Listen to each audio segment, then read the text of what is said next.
What is stealing?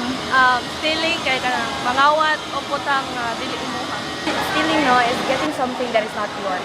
Stealing is taking something that doesn't belong to you. It may be keeping something that you have found without trying to find who owns it.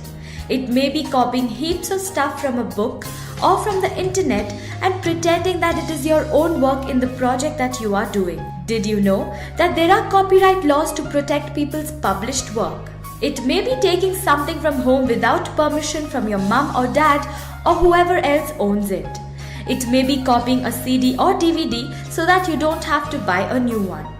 It may be taking something from a friend or your school and keeping it for yourself. It may be deliberately taking something from a store and not paying for it. Why people indulge in stealing? People steal for a lot of different reasons. They want something and they can't afford to pay for it. They think no one else will notice that it's missing. They think that someone has heaps of stuff, so it's okay to take something from them. They feel angry that they don't own that, and so they steal it.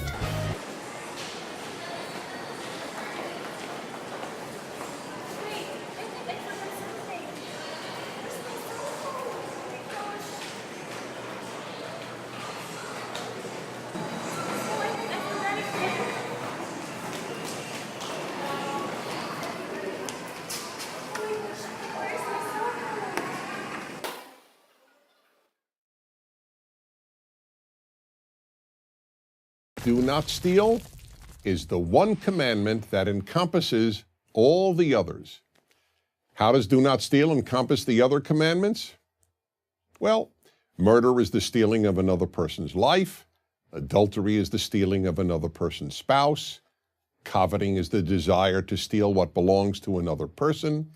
Giving false testimony is stealing justice, and so on. But the commandment against stealing doesn't even hint at what it is we're forbidden to steal, which means that we cannot take anything that belongs to another person. And that in turn means three big things. First and foremost, the commandment against stealing has always been understood to mean that we are not allowed to steal another human being, what we call kidnapping. The second significant meaning of the commandment against stealing is the sanctity of people's property. Just as we are forbidden to steal people, we are forbidden to steal what people own. It has been shown over and over that private property, beginning with land ownership, is indispensable to creating a free and decent society. Every totalitarian regime takes away private property rights. In the ancient and medieval world, a few rich people owned all the land, and the majority of the population worked on that land for the enrichment of the owners. And then in 19th century Europe, many socialists argued for taking away private property and giving it to the quote-unquote people. Where that advice was followed, in what came to be known as the communist world, theft of property quickly resulted in theft of freedom and ultimately massive theft of life. The third enormously important meaning of the commandment against stealing concerns the many non-material things each person owns: their reputation, their dignity, their trust, and their intellectual property. Let's quickly run through these. 1. A person's reputation. Stealing a person's good name, whether through libel, slander, or gossip, is a particularly destructive form of theft because, unlike money or property, once a person's good name has been stolen, it can almost never be fully restored. 2. A person's dignity.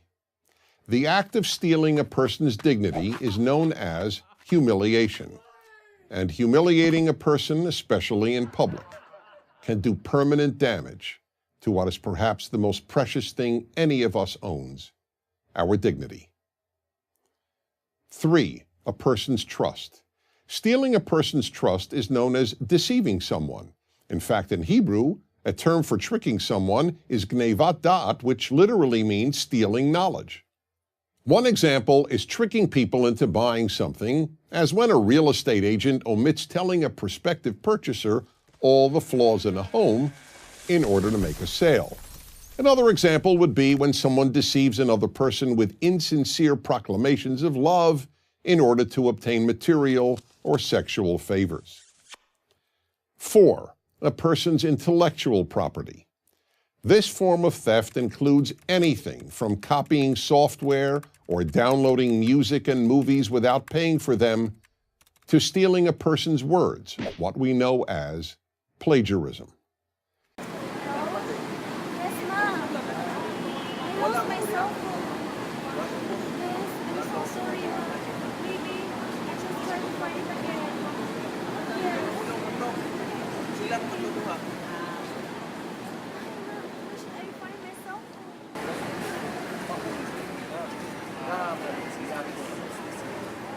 Oh, yes, it's me. That's my cell phone. Where did you find it?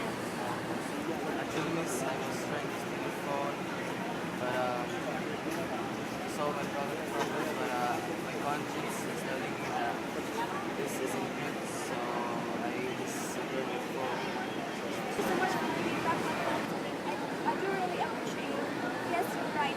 It's not Stealing a life, a person, a spouse, material property, intellectual property, a reputation, dignity, or trust. There is hardly any aspect of human life that is not harmed, sometimes irreparably so, by stealing. That is why it is fair to say that if everyone observed only one of the 10 commandments, observing the commandment do not steal would, all by itself, make a beautiful world. someone tried to steal it, but you realize that stealing is not good because it's against the 7 commandments. I realized that stealing from someone